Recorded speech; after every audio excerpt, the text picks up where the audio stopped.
They are definitely looking at the fact that there was some welding going on there yesterday.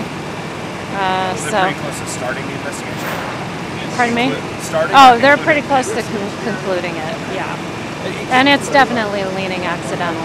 Can you talk about that welding, the timetable for which it was used and so forth? Well, it's my understanding that the welding ceased around 3:30 or 4, and then we were called in for the fire around 5 o'clock.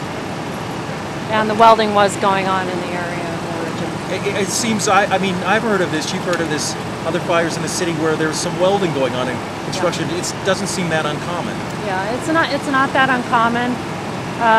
With this particular situation, though, because this is a building in the process of being constructed, there's no fire safety systems yet installed, so it's basically a tinderbox sitting there.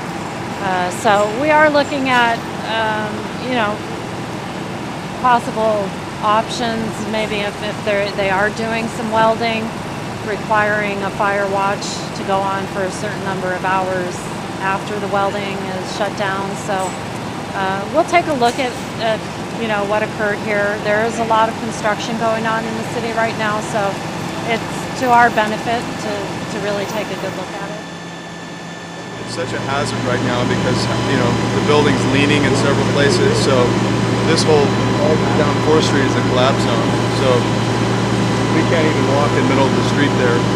Our truck was stuck in the middle of the street there for until about an hour ago, and we just now were able to make an assessment on the damage to our truck. And there's quite a bit of damage done to our truck, and all the radiant heat from the building melted a lot of the plastic components, like the lights on top, and then a lot of our hose got melted, and then our tillerman, the guy that drives the back of the truck, he got blistering on his face, and his name's Tom the Turkey Murphy.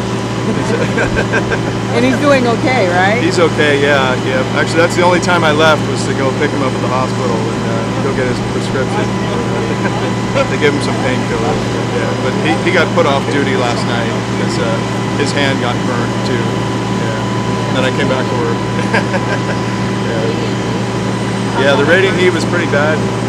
We kind of retreated back to that occupied building, the Strata, which is fully constructed and occupied, and the radiant heat started to pop the windows. The glass started to break and started to come down on us, adding another hazard to the already existing hazards that were already there.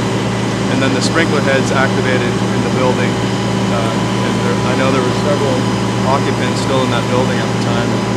So then an evacuation process began in the Strata. All the pets and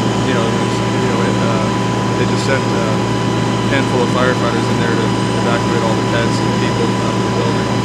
What about the next step? We're all waiting for this crane to come in and start moving pieces. Are you a part of that? No.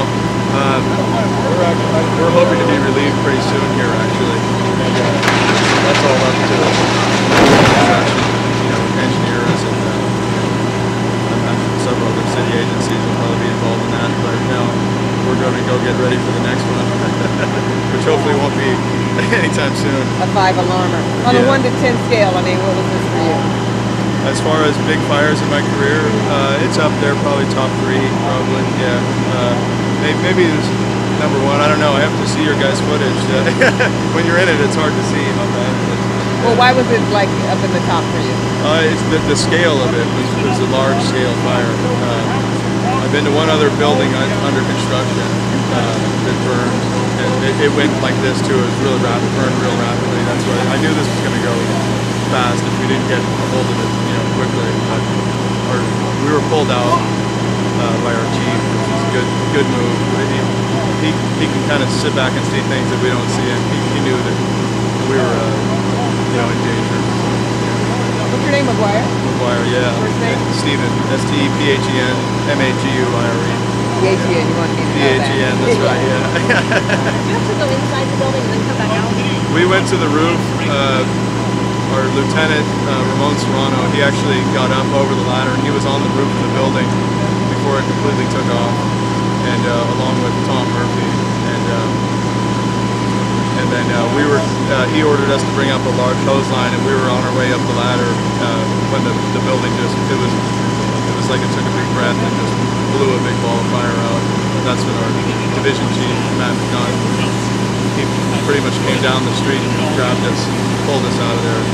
Just said it was too dangerous. After a while, we went into complete defensive mode, and then it was just kind of hanging out back here in defensive mode. So yeah, it's still just tiring being on your feet. What was your first thought when you arrived? I was hoping, I knew I'd been to a building under construction before about 10 years ago, and I knew that buildings under construction go up pretty fast. So I actually mentioned that to our driver. I said, this is probably going to take off real quick.